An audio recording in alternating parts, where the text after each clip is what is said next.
Who hasn't heard or sung these words? While this poem is only 200 years old, but stars and skies have made humanity wonder since time immemorial.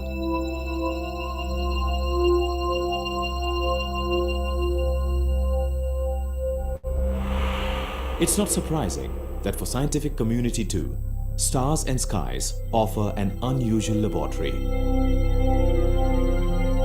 Indian scientist S. Chandrasekhar also got captivated with the mysteries of stars, and that ultimately made him become a permanent star on the horizons of astrophysics.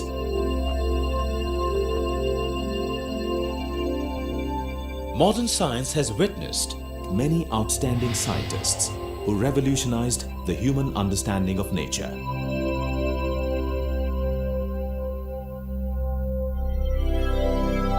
Chandrasekhar surely is one of the foremost among them. With his prolific contributions to wide-ranging fields in physics, astrophysics and applied mathematics, he became a legendary figure. He has undoubtedly left behind a rich legacy of scientific accomplishments. Chandra lived on Earth and worked in space. Now, before moving to his scientific achievements, here are the glimpses of his early life.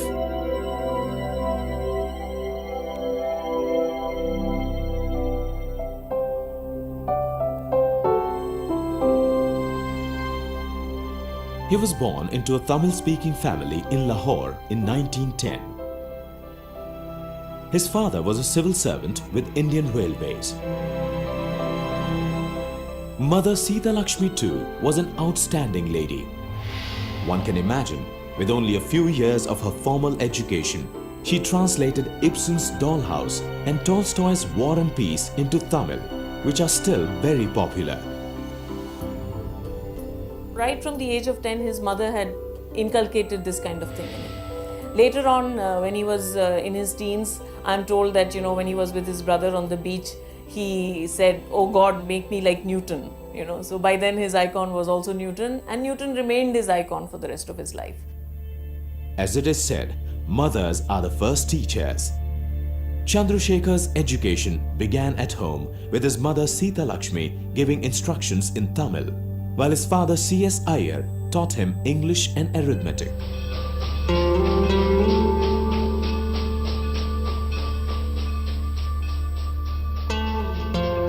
In 1918, family moved to Madras, now Chennai.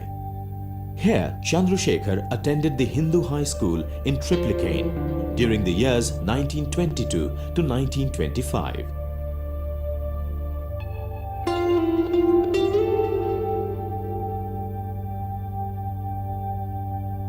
For his bachelor's degree, he joined Presidency College in 1925. Here, he studied physics, arithmetic, chemistry, Sanskrit, and English.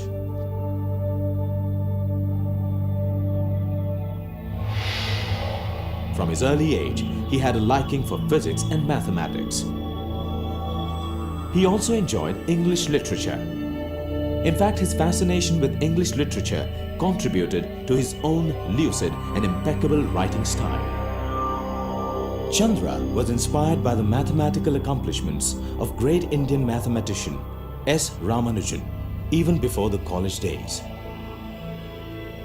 When he was 10, and this left a huge impact on him, his mother read in the papers about Ramanujan's death, and she told him that a very big mathematician, Indian mathematician, has died. From that day, he had this thing of Ramanujan being an idol, sort of, an icon for him. Chandra was more inclined to take mathematics honors. However, his father wanted him to become a civil servant and thought mathematics may not be a good option for that. Mother Sita Lakshmi supported Chandrasekhar, for she believed that one does best what one really likes to do. Ultimately, Chandra followed his father's desires and opted for physics. His father was more than happy, as Chandrasekhar's paternal uncle, the Nobel laureate Sir C.V. Raman, was definitely a great example to emulate. Hereon, Chandrasekhar launched himself into an intensive study of the quantum mechanics and statistics and wrote his first professional research paper, The Compton Scattering and the New Statistics. In January 1929, he communicated his work to Professor R.H. Fowler at Cambridge for publication in the Proceedings of the Royal Society of London. Fowler perceived the merit of Chandra's paper and passed it to the Royal Society. Getting in contact with Fowler played a very crucial role a year later when Chandra arrived in England. It was the year 1930. In final examinations at Presidency College, Chandrasekhar scored all-time high, and Government of India offered him a special scholarship to pursue study and research in England for 3 years. When it comes to his style of research, it was his single-minded pursuit of science what made him so special. It so happened that on July 31st, 1930, on his maiden voyage to England, Chandra boarded a ship from Bombay.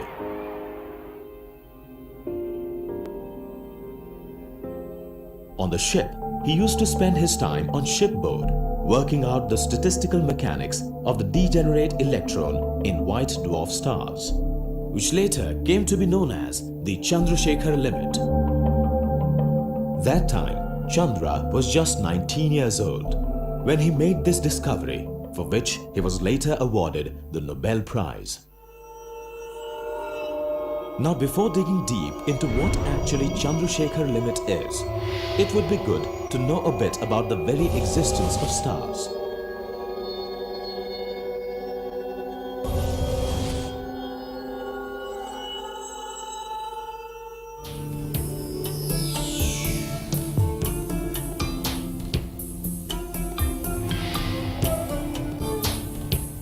Today, when we glance at the night sky, we see thousands of stars. These stars are older than human civilization.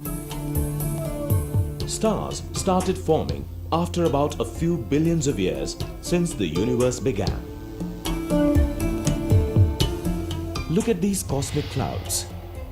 These clouds are called nebula. Nebula is a Latin word for cloud. A star is born in these huge clouds of gas and dust. These nebulae contain molecular hydrogen gas as well as other molecules like carbon monoxides, etc. It so happens that over millions of years of time, the turbulence deep within these clouds led to gas and dust collapsing under their own gravitational weight. Now part of the nebula begins to shrink gravitationally and an incipient star begins to take shape. For common understanding, life of a star can be compared with the human life, like fetus stage, childhood and adulthood.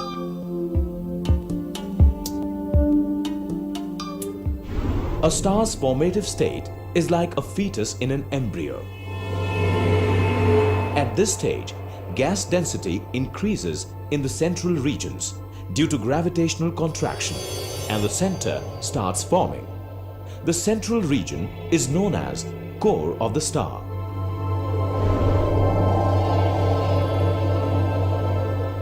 Stars have huge masses, which are measured in terms of solar mass, and they come in various sizes. But a gas cloud with mass less than 0.08 solar mass doesn't become a star. Such failed stars are called brown dwarfs.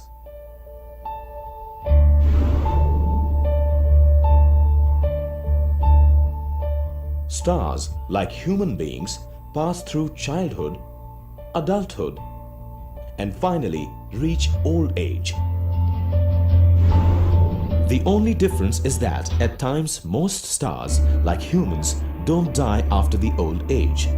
Instead, they just settle in the background of the universe, growing colder day by day. sufficiently massive stars have catastrophic end. They blow themselves up in the form of supernova. This middle stage of life, which ranges from its birth to the entire adulthood, is about 90% of the lifespan of a star. This period is known as the main sequence stage of a star. During the main sequence period, 4 hydrogen nuclei fuse to become helium, releasing a huge amount of heat energy.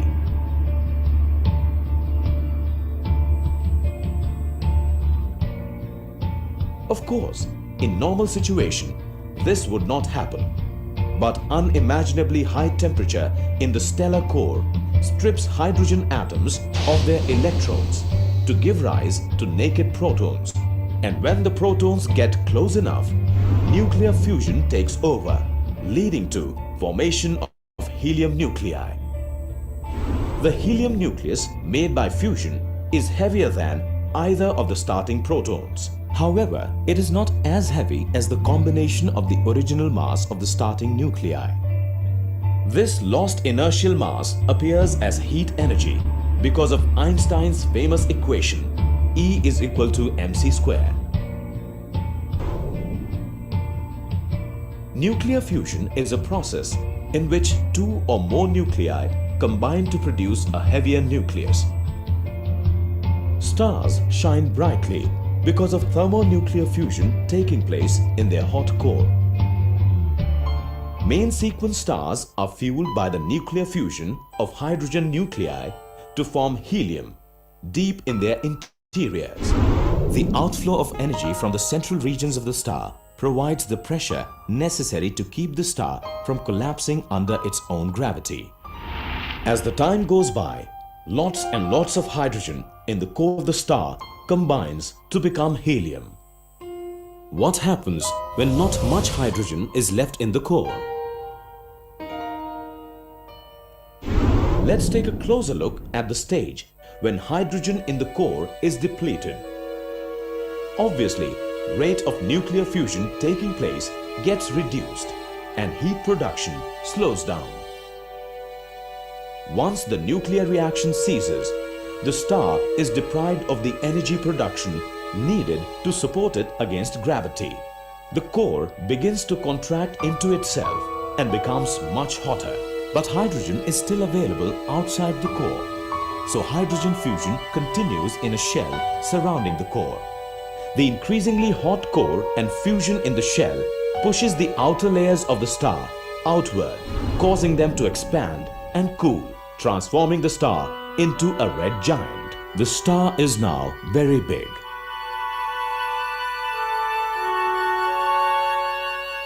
A star like our sun, when it becomes a red giant, it will expand so much that it will swallow Mercury, Venus, and will reach almost the orbit of Earth. Now, due to this expansion, the gravity at the outer layers would surely weaken, resulting in leaking away of matter from the topmost layer into space, while the outer layer is exploding. What happens to the core? When hydrogen is depleted, not enough thermonuclear energy is generated, so pressure is insufficient to stall the gravity. The core will shrink in size. And when the core shrinks in size, once again, pressure and temperature increase. With a hotter core, the helium nuclei fuse to produce carbon and oxygen nuclei.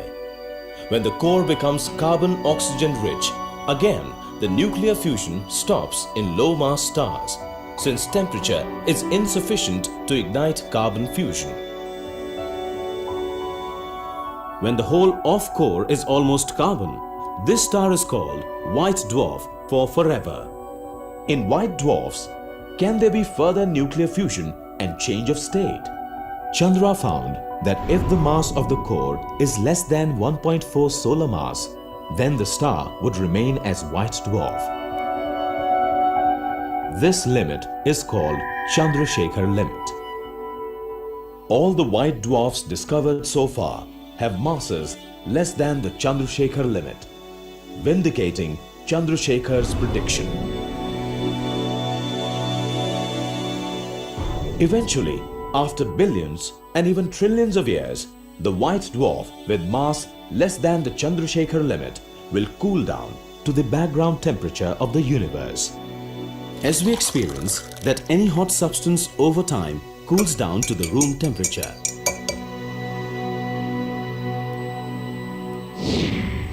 Same happens with the white dwarf, and they attain the temperature of the universe, which is slightly less than 3 degrees above absolute zero at the present moment.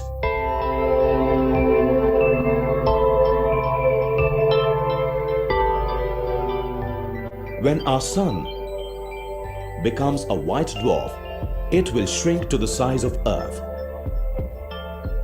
But it will be extremely dense and massive. In general, when a star becomes a white dwarf, its core gets compact, shrinking to a size of about 10,000 kilometers. Their average density is about 1 million times denser than the density of the Sun.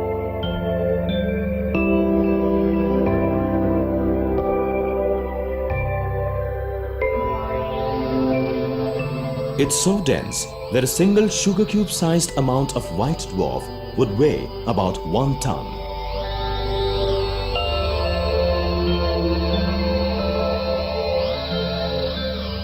Now, why this limit is of 1.4 solar mass, and what will happen when it is more than 1.4 solar mass?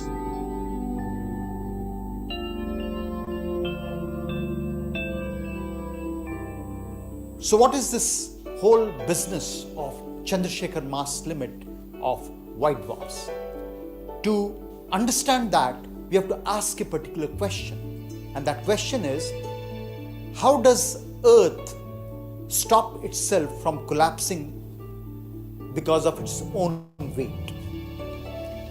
We know that Earth is roughly a spherical body rotating about its axis. We also know that any object which has mass undergoes a gravitational contraction because of the gravitational force. Imagine we take a small slab inside the Earth. Now, what forces are acting on this portion? Clearly, there is gravitational attraction on this element. If the gravitational attraction was the only force acting on this slab, it would have gone towards the center. But the fact that Earth is not collapsing, there must be a reason why any part of the Earth is not collapsing under its own weight. And the reason is pressure. What happens is, if you take any slab inside the Earth, then the pressure on the lower surface is greater than the pressure on the upper surface. This difference is acting in the upward direction and balances the gravitational force in a downward direction. Now, because of this, the Earth is in hydrostatic equilibrium and it is not collapsing under its own weight. Why is the pressure on the lower part higher than the pressure on the upper part? And that reason is that the temperature in the downward part of the slab is greater than the temperature on the top part. We know from kinetic theory of gases that the pressure, temperature, etc. is because of the random motion of gas particles. Higher the random motion, higher is the pressure and higher is the temperature. So the random motion or heat or temperature on the lower part is higher than the random motion on the upper surface. The same thing happens for any star. Now, I discussed about Earth, but you can extend this argument to the Sun. Sun is a star, and why is Sun not contracting under gravitational force? The reason is exactly the same. After all, what is happening in the core of the Sun, what is happening is 4 hydrogen atoms fuse because of nuclear fusion to 1 helium nucleus. and the mass of the helium nucleus is less than 4 times mass of the hydrogen nucleus, and therefore because of the conservation of energy, mass energy, there will be energy liberated. And this energy essentially heats up the core, and the heat slowly diffuses outwards and the entire sun becomes hot.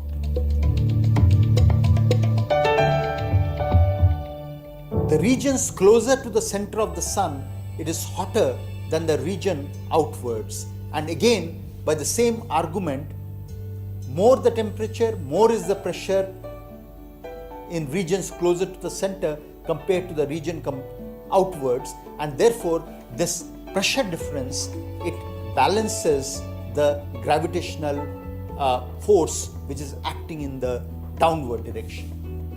As the hydrogen nuclei fuse to form helium, the helium will also undergo fusion to form higher elements like carbon, nitrogen, oxygen. Eventually what happens is that the core becomes iron rich. Once the core becomes iron rich, the nuclear fusion shuts down. There is no more energy liberated. If there is no more energy liberated, then how does the core of the star maintain pressure support against gravitational contraction? Because the core eventually will cool down. Once it becomes cold, then the random motion will not be able to support the gravitational attraction. But does it mean that that's the end of the star? The core keeps on contracting and that's it? The answer is no. There is something called electron degeneracy pressure. According to Pauli exclusion principle, gas is degenerate when all the particles within the gas are packed densely and the self-gravity is counteracted by pressure arising from Pauli's exclusion principle.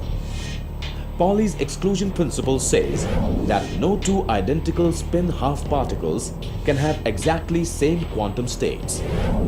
This basically means that no two identical spin half particles can be at the same place at the same time with spin pointing in the same direction.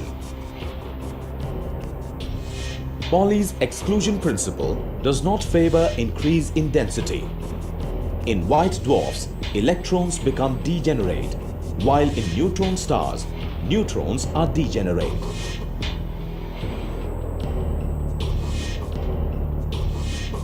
A star with initial mass less than 8 solar mass becomes a carbon-oxygen white dwarf with gravity counteracted by electron degeneracy pressure. A star with an initial mass greater than 8 solar mass evolves into an iron-rich core, after which nuclear fusion shuts down. Now the core contracts and the iron nuclei are crushed further and they turn into neutron-rich matter. If the degenerate neutron-rich core is less than 2 to 3 solar masses, the core becomes a neutron star. This is a kind of Chandrasekhar limit for neutron stars. That for white dwarf, the degeneracy pressure is proportional to the density to the power 5 by 3. Chandrasekhar was the first person to realize that in the iron core inside the white dwarf, most of the electrons are actually moving with speed close to the speed of light. Of course, nothing can move faster than the speed of light. But what Chandrasekhar realized are these electrons are moving with speeds close to the speed of light. But once you have electrons moving with speed close to the speed of light, then new effects come in. That means relativistic effects come in, and that makes the grow not as density to the power 5/3 but density to the power 4/3. In fact, the Pauli's exclusion principle of quantum mechanics restricts the number of electrons that can occupy any energy level.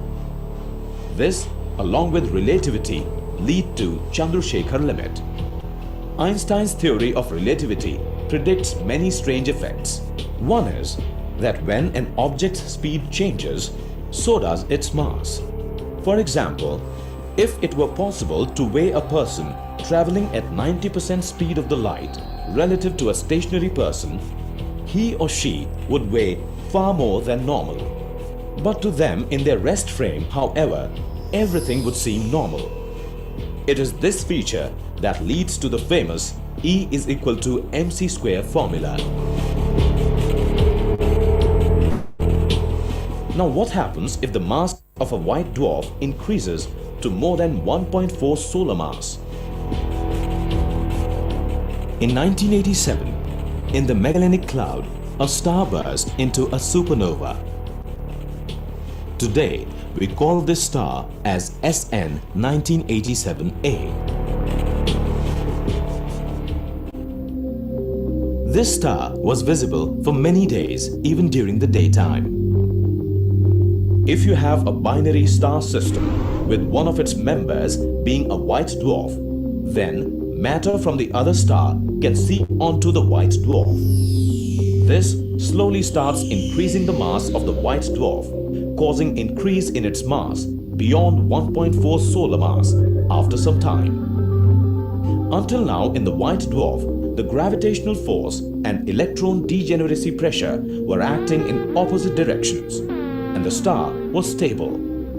However, when the mass from the companion star gets added to the white dwarf, the gravitational force becomes stronger, overcoming the electron degeneracy pressure. According to Chandrasekhar limit, the star is no more stable and it explodes as type 1a supernova. By now, hundreds of types of supernova have been observed, which goes on to prove that Chandrasekhar was absolutely right.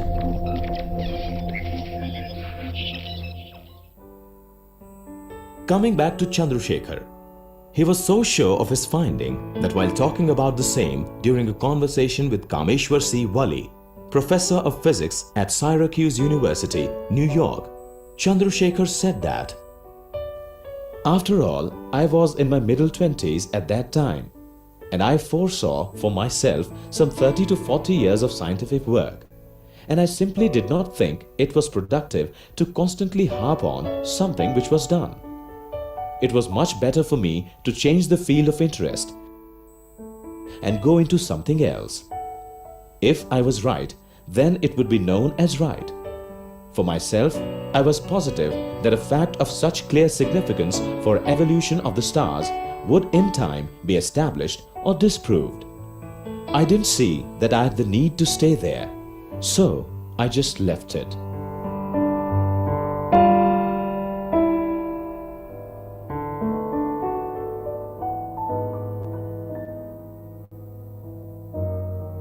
Consequences of Chandra's first research paper were more far-reaching than anyone could have imagined. He took up his studies at Cambridge and spent a lonely but productive year in intensive study and research.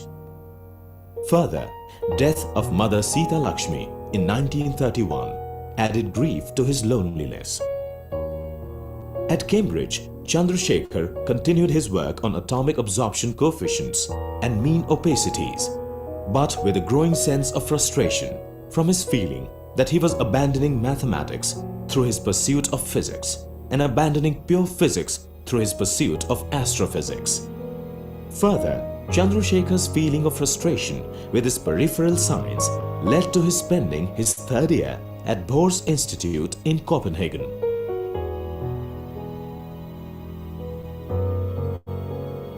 Developments here convinced him that his real strength lay in developing and expounding the implications of the basic physical laws of nature, as distinct from the pursuit of new laws of nature.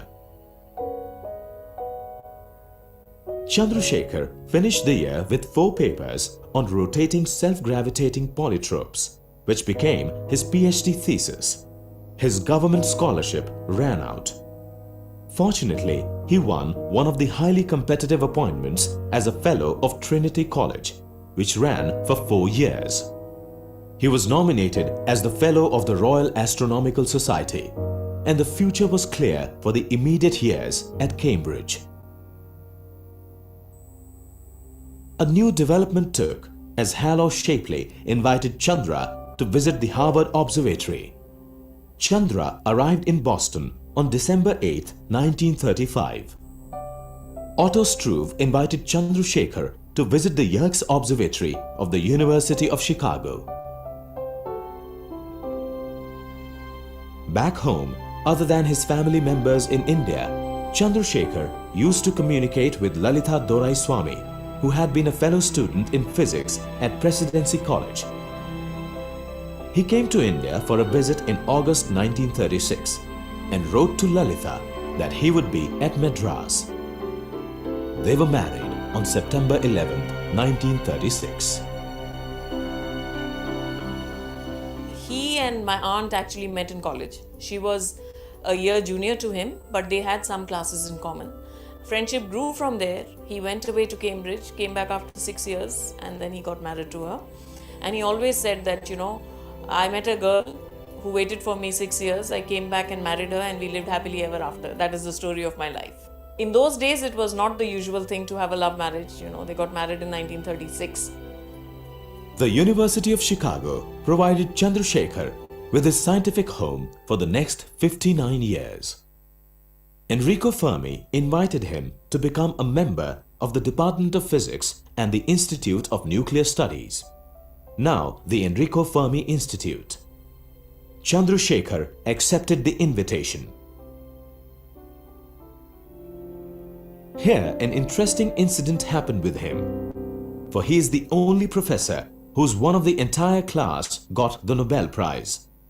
This story is very popular among the scientists world over.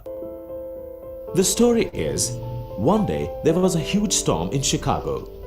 Nothing was moving on the road, and Chandra had to drive down 50 miles to take the class.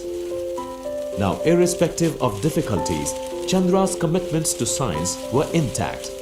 He drove to the class, and that day, because of storm, only 2 students, Sung Dao Lee and Chen Nin Yang, could make it to the class. It so happened that both Lee and Yang got the Nobel Prize in Physics. He understood that many universities in India did not have the necessary infrastructure which students needed in terms of books in the library or access to journals and things like that.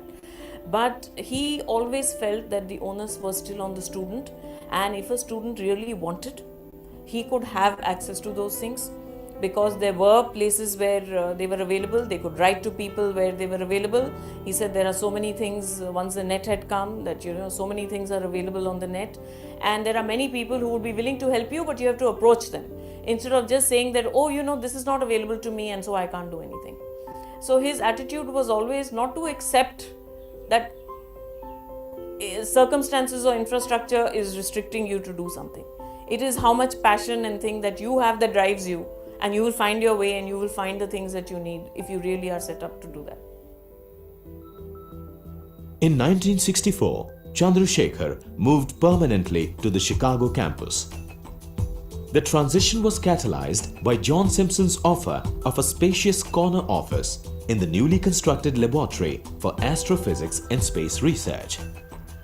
Honoring this great scholar, today this laboratory has a telescope named after him, known as Chandra X-ray Telescope. Here only, Chandra took up the onerous task of managing editor of the Astrophysical Journal. Under Chandrasekhar's leadership, the journal developed into the leading international journal in astrophysics. In 1953, he became neutralized citizen of US, and citizenship led to Chandrasekhar getting elected to the National Academy of Sciences. The course of Chandrasekhar's research is perhaps best summarized by the monographs that he wrote as he completed each phase of his work. An Introduction to the Study of Stellar Structure, 1939. The Principles of Stellar Dynamics, 1943, Stochastic Problems in Physics and Astronomy, 1943, and Radiative Transfer, 1950. This book remains a classic to this day. His other books are on plasma physics, hydrodynamic and hydromagnetic stability, ellipsoidal figures of equilibrium, the mathematical theory of black holes, truth and beauty, aesthetics and motivations in science, Newton's Principia for the common reader.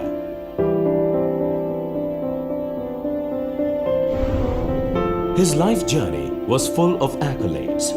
Beginning with the Fellow of the Royal Society in 1944, he was honored with Henry Norris Russell Lectureship in 1949, Bruce Medal in 1952.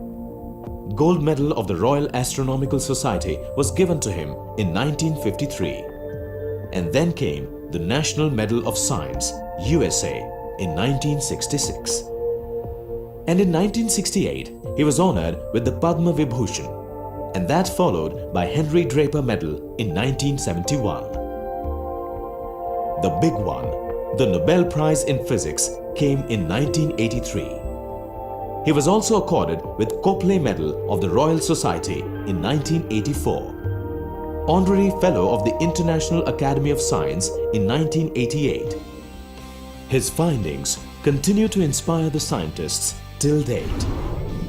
Even Stephen Hawking, a living legend, has paid a huge tribute to Chandrasekhar in his book A Brief History of Time. Talking about Big Bang to black holes, in his book, Hawking explores the answers of big questions like where did we come from and why is the universe the way it is. This book has sold over 10 million copies. One can imagine the importance of Chandrasekhar's findings, for in A Brief History of Time, Stephen Hawking has named him over a dozen times. Chandra had a personality that has left indelible mark on each and everybody who met him. Among the Indian scientists too, he is revered. It is not surprising that even after his death, Indian scientific community loves to celebrate his works and life. Symposia and seminars in his memory are continued to be organized by the international as well as Indian scientific community. So in 1946, Subramanian Chandrasekhar gave a talk here in Chicago with the title The Scientist. He was then 35 years old, less than halfway through his life, less than a third of the way through his career as a scientist, but he was already reflecting deeply on the meaning and purpose of his work. His talk was one of a series of public lectures organized by Robert Hutchins, then the Chancellor of the University. The list of speakers is impressive, including Frank Lloyd Wright, John von Neumann, Arnold Schoenberg, and Marc Chagall. That list proves two things. It shows that Hutchins was an impresario with remarkable powers of persuasion, and he already recognized Chandra as a world-class artist, whose medium happened to be theories of the universe rather than music or paint. Chandrasekhar always commanded immense respect among the scientific community. Here is an example. Look at this watch. This watch belonged to Chandra, who later gifted it to her niece Radhika Ramnath. Here, this number 17 has a very special meaning, as it was article number 17 which was taken on the American Space Shuttle to honor Chandra for his contribution to science.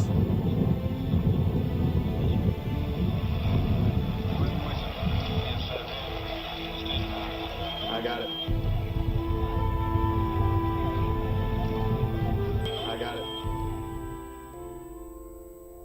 Chandra was a lover of literature and was known for amazing writing skills. No matter it was a scientific paper or personal communication to friends and relatives.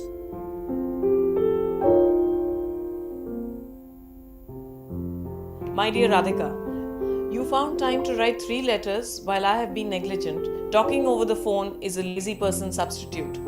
I was amused to hear about the escapades of the book I sent you. That they ended successfully is, as you say, heartwarming. The only news I have is that my book on the Principia is really finished. His pen followed his mind's with same clarity. Oh, he was a great storyteller. I mean, he could remember, his memory was fabulous. So he would relate to you incidents which had happened about 50 years ago as though they had happened yesterday. So the way he told a story just brought it to life, you know. And for us, figures in, what shall I say, our science books, you know, Rutherford, Fermi, they were names. And then he would tell you incidents about them and they would all come back to life. His interest outside the scientific world can be fathomed from his book, Truth and Beauty, published in 1987. It shows an entirely different side of his thinking. This book includes his Ryerson lecture, Shakespeare, Newton and Beethoven, in which he explored and compared the motivations and feelings involved in the creation of science and art.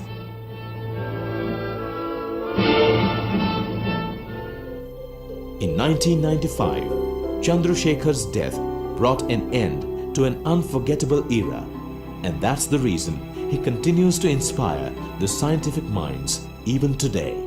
And what a tribute to this! His ashes were sprinkled all over the Chicago University campus.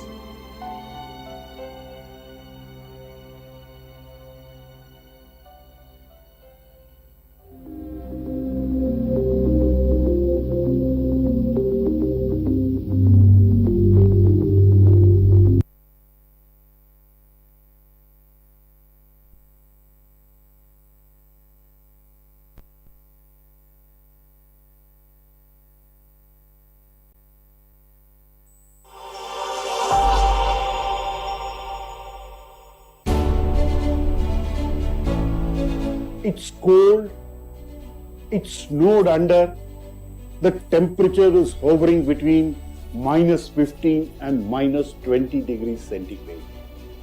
I am in the scenic valley of Lahaul and Spiti.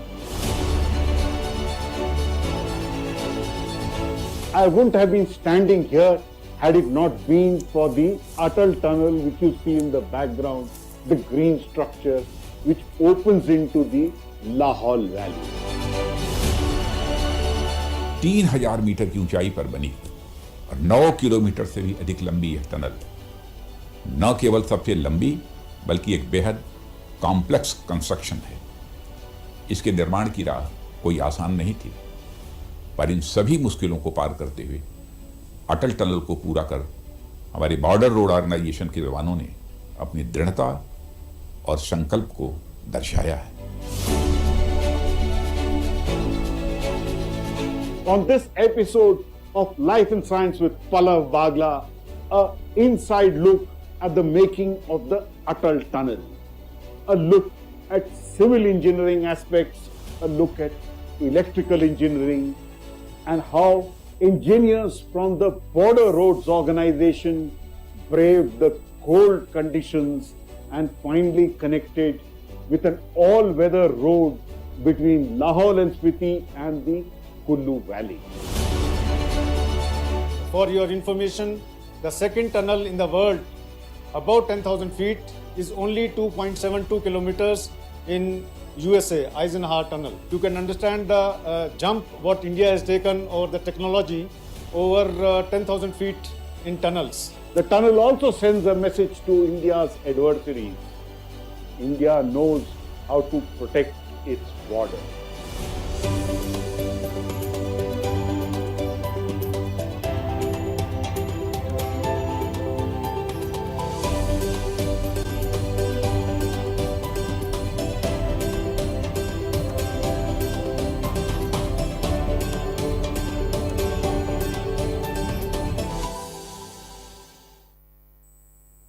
Taming tough terrains is at the heart of one organization. From the highest airfield in Ladakh to the lowest point in Great Nicobar, the Border Roads Organization excels in connecting India.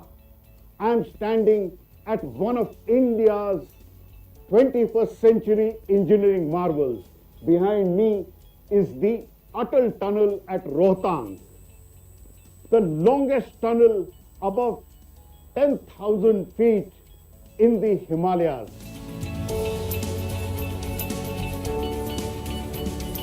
मैं मानता हूं कि अटल tunnel Rohtang देशवासियों और खास तौर पर हिमाचल वासियों के प्रति पूर्व प्रधानमंत्री स्वर्गीय श्री अटल बिहारी वाजपेयी जी के स्नेह, सहयोग, प्रेम और उनके कंसर्न को दर्शाता है। लगभग 20 वर्ष पहले उन्होंने स्थानीय जनता की जरूरत को समझा और इस टनल का सपना देखा। अब प्रधानमंत्री मोदी जी ने अटल टनल का उद्घाटन करके हिमाचल प्रदेश की जनता के सपनों और उनकी आशाओं, आकांक्षाओं को पूरा किया है। 3000 मीटर की ऊंचाई पर बनी और 9 किलोमीटर से भी अधिक लंबी यह टनल न केवल सबसे लंबी बल्कि एक बेहद कॉम्प्लेक्स कंस्ट्रक्शन है।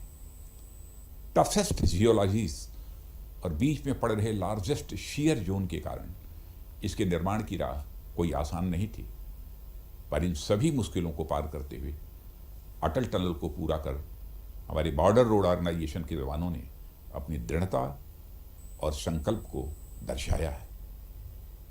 कठोर चट्टानों के 2 किलोमीटर नीचे इस टनल का होना स्वयं हमारे देश के टेक्निकल कॉम्पिटेंस का एक प्रमाण है। इस प्रोजेक्ट के अधिकांश कार्य हमारे अपने इंजीनियर्स द्वारा पूरे किए गए हैं। इसलिए अटल टनल रोहतांग का निर्माण आत्मनिर्भर भारत के एस्पिरेशंस एस्पिरेशंस और हमारे इंजीनियर्स को नई स्किल्स से लैस करने का एक बहुत बड़ा उदाहरण है।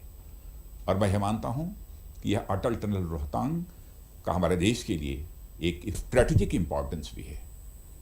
हाल ही में बॉर्डर रोड ऑर्गेनाइजेशन ने सिक्किम में थिंग टनल का निर्माण किया है।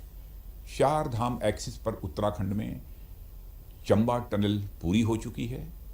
अरुणाचल प्रदेश में सेला और नेचपू टनल का निर्माण कार्य भी तेजी से चल रहा है।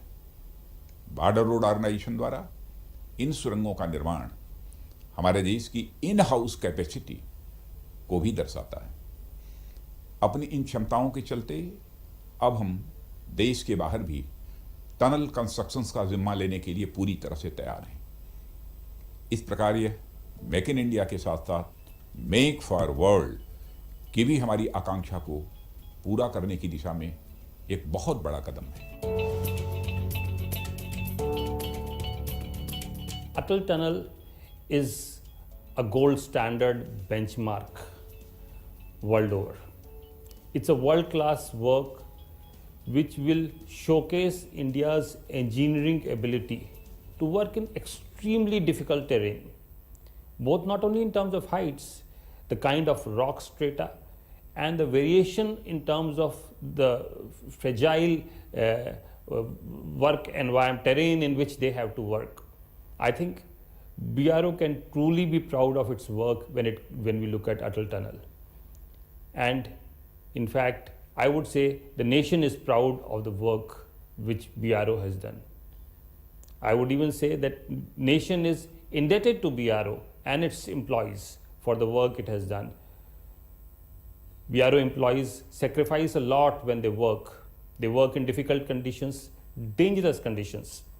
And doing such difficult work in these conditions is really something which creates a model for all of us in terms of their dedication, their commitment to the cause of nation's development, and of course to provide strategic infrastructure for our nation's security. And to explain to us the complexities of the making of this tunnel, we have with us Lieutenant General Rajiv Chaudhary. He's a civil engineer, and incidentally, both General Chaudhary and I share an alumnus, the Indian Institute of Science, Bangalore. Thanks a lot for joining us, General. I salute you also for being here at this height of 10,062 feet, and you have made it. I'm quite impressed with that. Thanks a lot. General, Why should India be proud of what we see behind us, the Atal Tunnel? Firstly, this is the longest tunnel what has been constructed in the world by any engineers. This is 9,000 meters long tunnel, above 10,000 feet. And for your information, the second tunnel in the world about 10,000 feet is only 2.72 kilometers in USA, Eisenhower Tunnel. You can understand the jump what India has taken over the technology over 10,000 feet in tunnels. So it's a major breakthrough, and this tunnel is not connecting the places as it will be connecting Lahaul Spiti people. It is also connecting the people of Lahaul Spiti which were cut off for approximately 6 months from the mainland. So we are connecting the culture, we are connecting people, we are connecting places. So you're joining hearts. Yes. So, and this tunnel has got a lot of strategic value and lot of socio-economic importance. The Border Roads Organization works in some of the other more difficult conditions. Tell me, from the deserts to the sea, where all and how difficult the conditions are. Border roads, as the name suggests, it works on the borders. So we work in the Thar Desert borders. The temperature goes up to plus 50 degrees centigrade. And we work in areas like this, and more higher areas, have got temperatures of approximately minus 50 degrees centigrade. Minus 50. At Dras, Kargil, it goes, that is the second coldest place in the world. So you can understand the differential of temperatures of operation is approximately 100 degrees centigrade. And the same people, sometimes they go to Thar Desert, sometimes they go to Dras. And not only this, our expense spreads from DSDBO to Indra Point. Which is the highest airfield we have. Highest airfield. In Ladakh. Absolutely. And goes down below to Indra Point, which is the lowest point of our Indian subcontinent. Which is the southernmost point on Great Nicobar. Absolutely. And also from Thar Desert in the west to Arunachal Pradesh, which is the easternmost part of the country. So we are spread across the country. We are joining people and places, as I told you earlier, and we are joining cultures. How do you lead such a diverse pool of people? That is a very difficult question. I don't lead. I just facilitate people. Oh, lovely. I don't lead. I don't do anything. It is just I do little things to increase and infuse that motivation. We see a lot of concrete here. What are these concrete This is basically to stabilize the hillside, which is very fragile. Okay. If you see the fall, it is nearly 90 degrees. Okay. And these mountains, under the pressure of the snow and on its own pressure, they sometimes start crumbling and come down on the road in form of debris, so which blocks the traffic. So we do shotcreting, and this is called bolting. And those pipes you see, they're called weep holes. Okay. So that mountain, when it weeps, in the sense when the water gets seeped into the mountainside, it has to be given outlet. So they are the weep holes and the bolts and the shotcreting, basically to stabilize the mountain side. Lovely. Let's take a look at some of the other work.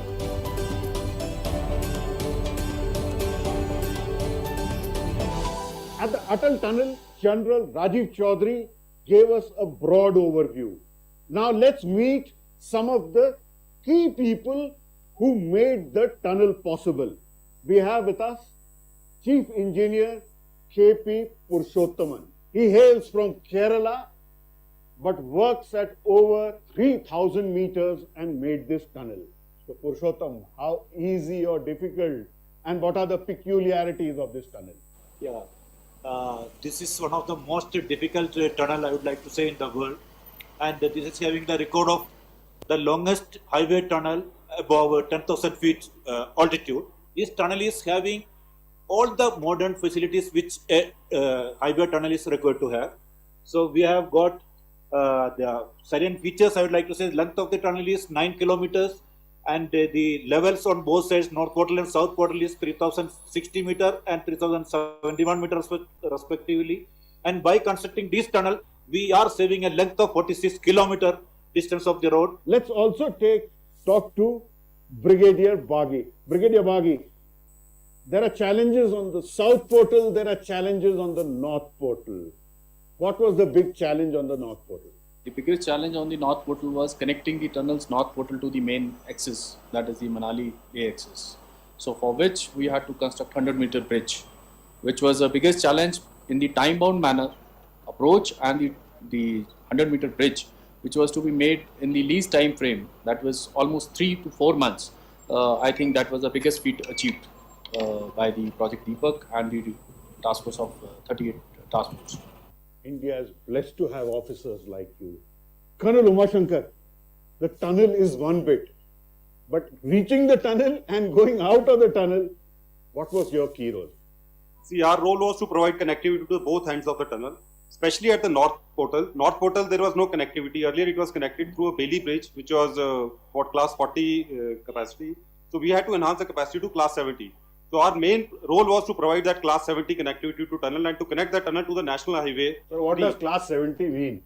That is 70 ton load it can take on. Meaning it should be the bridge should be able to carry tanks a 70 ton, and that is largely for tanks. roughly, yes. So you are providing strategic connectivity. Strategic connectivity to the tunnel to the main national highway 3, that is Manali Leh highway. That was our main role. Wonderful. Thanks a lot and God bless you, sir. Now let's go inside the Atal tunnel itself. The 21st century engineering marvel. Now we are inside the Rohtang tunnel, as it was called.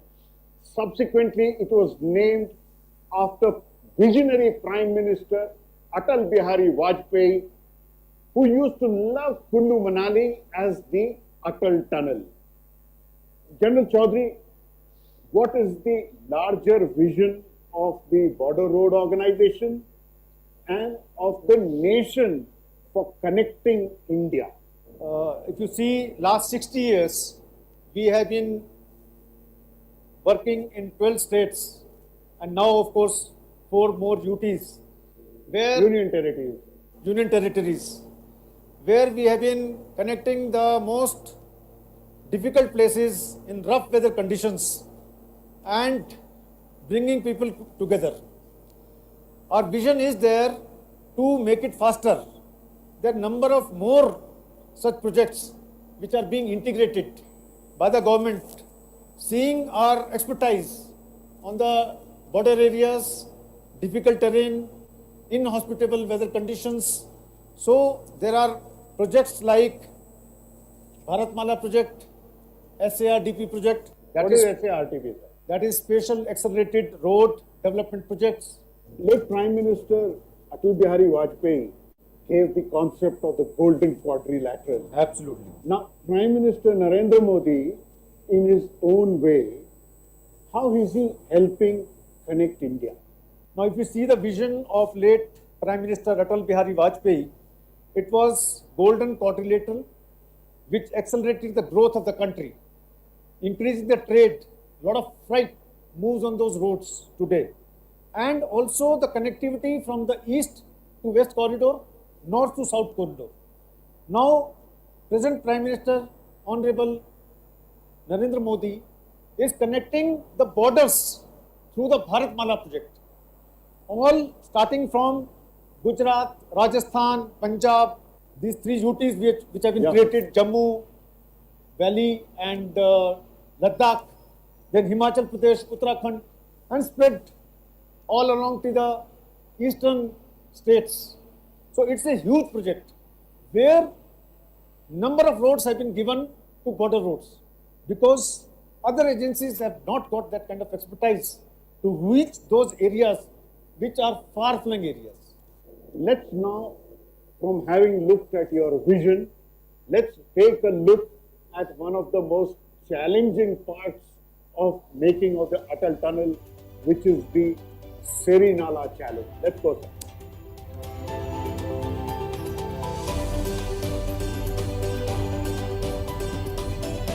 We are inside the Atal Tunnel, and above me is the notorious Serinala.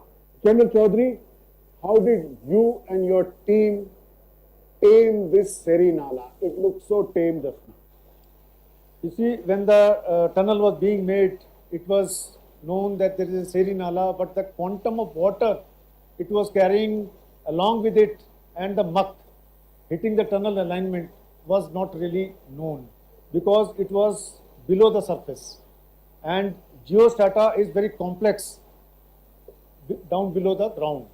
So thereafter we exposed that Seri Nala and did lot of technical analysis, and we came to know approximately 8,400 liters per minute water was hitting the tunnel alignment. 8,400 liters. Yeah. On an average, we consume between 3 and 7 liters of water.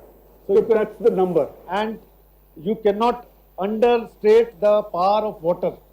It is so strong, it can take away anything along with it.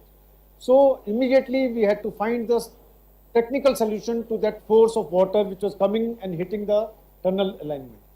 So what we did lot of channelizing of that water along the tunnel. For that, there was a proper drain. You can see this drain, which is the approximately now this water has been channelized, and 6,000 liters per minute is coming through this drain, and other water has been stopped using the short treating of the sides of the tunnels where it was seeping and leaking through the sides also. So it was making gradually the sides weaker. So that has been stopped by a lot of waterproofing treatments, lot of waterproofing layers have been put. There have been pipes laid all along the tunnel in this section which will take this water and drain that water into the proper pipes which have been laid here. So if I can summarize, essentially you put a river under the tunnel also. Absolutely. So we have given that way, proper way to the water which was hitting the tunnel in different sections. So all that water now is passing through this drain. Sir, in so many tunnels I have visited, there is always water seeping from somewhere or the other. This is a very dry tunnel. Is it new? And how long will this tunnel last? Now that is a very important question, and that is also a very technical question. World over, wherever we make tunnels in the mountains, because mountains have got their capillaries, wherever the water will flow, it will flow through the mountains, subsurface and on the surface. Okay, so it is bound to hit the tunnels whenever we dig the tunnels in the mountains. However, today we are in 21st century where we have got a lot of effective solutions to this draining of this water in a proper channel. And what you asked me, how long this tunnel will last, I would say on paper 100 years. That is the nominal life. Nominal life, but it will go for 200 years and beyond. So your generations, maybe 5-6 generations will see. It depends on these officers how well they maintain. Yeah. Now So let's it go is going to stay. Now let's go and see. You have a very special part of the tunnel, which is an escape tunnel, which is right below the tunnel. Correct? Yeah. Let's go and see that, sir.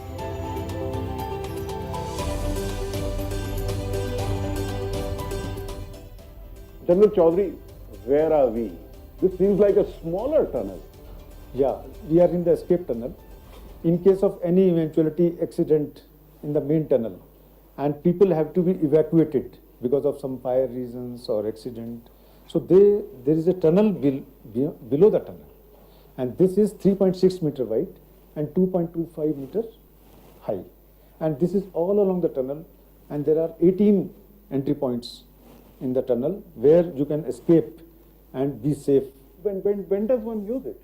When does one use it? In that eventuality will not come, but we also plan for all the options.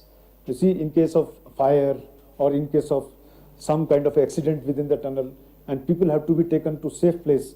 So this is the passage which will be used to take them out of the tunnel.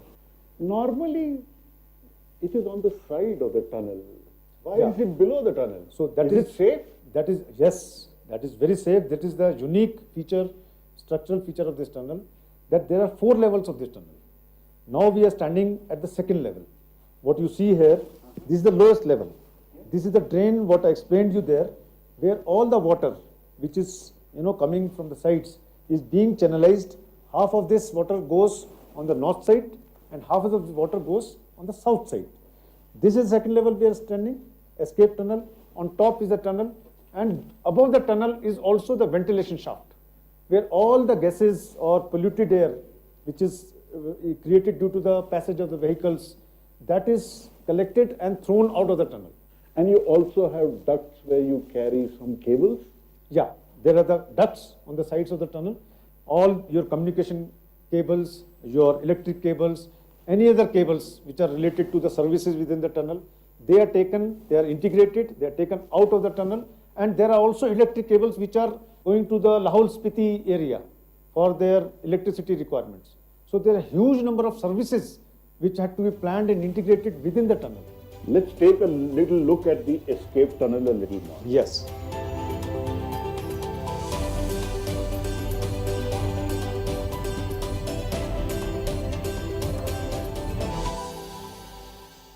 We have now come into the scenic Lahore Spiti Valley. 4 decades ago, when I crossed the Rohtang tunnel, it would have been impossible to stand here in December. The temperature right now is minus 15 degrees centigrade, Absolutely. General. Absolutely. Both of us are braving the cold. Yeah, every one of us, every one of us. So we are here in the North Portal. What happens in winter when there was no tunnel at this point? When there is no tunnel, at this place where we are standing, during the winters, there was approximately 30 to 40 feet of snow accumulated. So you can well imagine what is the importance of this. High. So high. And South Portal, the accumulation of snow was approximately 6 to 10 feet. Wow. So this place is really chilling. Let's now meet some of the people who were involved in the making of the tunnel and some of the locals who have benefited from the tunnel. आपका क्या नाम है? रुद्राम जी। रुद्राम जी। रुद्राम। रुद्राम जी। आप इसमें construction के time पे इसमें रहे हैं बनाने में? इस बनाते तो आप लगे हो, मैं तो साइड में रहता हूँ ना सर। साइड में रहते हैं जी, आप? साइड अच्छा। में था यही रोड में, मैंने ये रोड कटिंग किया सन 86 से। 86 से आप हैं? जी सर। तो हमें बहुत फक्र है आपके ऊपर कि आपने लगातार, कितनी उम्र हो गई है? अब तो 60-70 में पहुँच गए सर। 60-70? 70 में पहुँच गए। 70 में? आप 70 साल में इतने फिट है और एकदम माइनस 15 डिग्री में खड़े हैं। तो ये टनल आने से आपको कुछ लगता है कि जो लाहौल स्पीति के लोग हैं और उधर के जो गांव हैं उनसे कुछ फायदा होगा? बहुत ही फायदा होगा सर। बहुत फायदा होगा? अब 6 महीने तो घर में रहते थे। अच्छा अच्छा। फिर अपने रोहतांग को कहना है, अब तो डेली आना जाना राशन पानी में नाली चला रहे। ओके सुरेंद्र, आप ये बताएं कि इस टनल के बनने से आपको क्या लगता है कि आपको क्या फायदा हुआ है, आपके रिलेटिव्स को, बच्चों को कैसे आपको फायदा हुआ है? फायदा तो बहुत हो जाए। सबसे पहली बात तो हमारे को फसल जो हम मंडी तक पहुंचाते हैं उसके केरीज कम हो गए हैं, बच्चे आते जाते रहते हैं। उनके हाँ जी, उनके पढ़ाई लिखाई में कोई फायदा है? मैं एक उर्दू में पढ़ता है। अच्छा अच्छा। जो हमारे प्रधानमंत्री जी हैं श्री नरेंद्र मोदी, उन्होंने जो ये अपनी विकास की जो सोच है उनकी, उसमें कई सारी टनल्स बनेंगी देश में। तो उसके बनने से आपको लगता है कि ये सारा जो यहाँ का एरिया है जो नेग्लेक्टेड था वो सब इकट्ठा होगा और देश के साथ में जो मेनलैंड है हमारा उससे जुड़ेगा? आर्थिक स्थिति में तो बहुत सुधार आएगा। बहुत सुधार आएगा। वेरी गुड, शाबाश, वेरी गुड। ठीक है रुल्दू, बहुत अच्छा है। आपको मिलकर बहुत खुशी हुई। 70 साल में भी आप इतने फिट हैं। बहुत धन्यवाद, बहुत धन्यवाद आपके बात। General Chaudhary, we are in Lahaul and Spiti, very cold out here. How much more work do you have further? I quantify the work because there is no limit to work. We have been working for 60 years on the borders, but I can certainly tell you the progress of work is going to accelerate. The momentum what we have achieved in last few years, it is going to double every year, or at least if not double every year, every 2 years, because the kind of planning which has been done by our Honorable Prime Minister to connect all the places on the borders through various schemes, that is going to keep us busy. And the number of tunnels what we are going to make to connect remote places, like we are also planning Shinkunla here to connect another road to Leh. Then we are also planning Jozila. So there are a number of tunnels going to come. And I don't think so there is going to be any end to this. Both of us have red noses now because of the cold. Delight speaking to you. India is very proud of you and of your men. Keep working hard, and I'm sure the country will see many more roads being connected and many more hearts being connected. मैं यही कहना चाहूँगा कि border road organisation हमारी armed forces के लिए सीमाई इलाकों में रोड्स और अदर इंफ्रास्ट्रक्चर्स का निर्माण और उनका रख रखाव करके देश की सुरक्षा और अखंडता में एक महत्वपूर्ण भूमिका निभाता है। जिन इलाकों में बॉर्डर रोड ऑर्गेनाइजेशन काम करता है उनमें से अनेक इलाके तो क्लाइमेट और टोपोग्राफी की दृष्टि से दुनिया के सर्वाधिक कठिन इलाके हैं। हाल के दिनों में बॉर्डर रोड ऑर्गेनाइजेशन टाइम और स्पेस दोनों तरह की चुनौतियों का सामना करने के लिए आगे आया था। अब बॉर्डर रोड ऑर्गेनाइजेशन से देश की उम्मीदें कई गुना बढ़ गई हैं। अटल टनल रोहतांग के उद्घाटन के बाद देश अधिकांश इंफ्रास्ट्रक्चर प्रॉब्लम्स के लिए latest cutting edge environment friendly solution के लिए बॉर्डर रोड ऑर्गेनाइजेशन की ओर देख रहा है। मैं बॉर्डर रोड ऑर्गेनाइजेशन के सभी कर्मियों को तहे दिल बधाई देता हूं और हार्दिक शुभकामनाएं भी देता हूं, जिनकी निरंतर समर्पण और बलिदान के कारण बॉर्डर रोड ऑर्गेनाइजेशन आज इस ऊंचाई पर है। आप सबको बहुत बहुत धन्यवाद। We have done several reforms in the functioning of BRO which has enabled it to grow fast.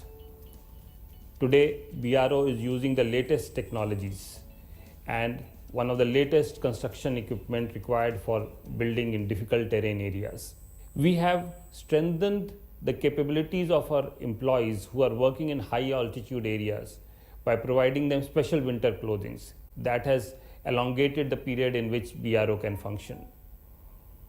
Today, BRO is extensively using digital technologies, which has enabled better project management and improved monitoring. BRO has also shown tremendous amount of resilience to do work. Recently, for example, the Zojila tunnel which connects to Leh from Srinagar was kept open up to December 31st, which is a record in itself. Typically, otherwise, this road used to be previously closed late in October or early November at best. These capabilities has enabled BRO to stretch the period in which in difficult terrain, lot of snow, 20-30 feet of snow, BRO is able to work. One more important step that has been taken has been with respect to increased budgetary allocation. Government has been supporting BRO with increased budgetary allocation, and to further leverage that, we have given enhanced delegation of financial powers to DG BRO and other officers of BRO. So all these steps put together has enabled, much greater leverage and much greater efficiency in the functioning of BRO. From this scenic Lahore and Spiti Valley with the north portal of the Atal Tunnel, trust me, in December, in deep winter, it would have been impossible to come here. Only the Atal Tunnel has made it possible. Keep watching India Science.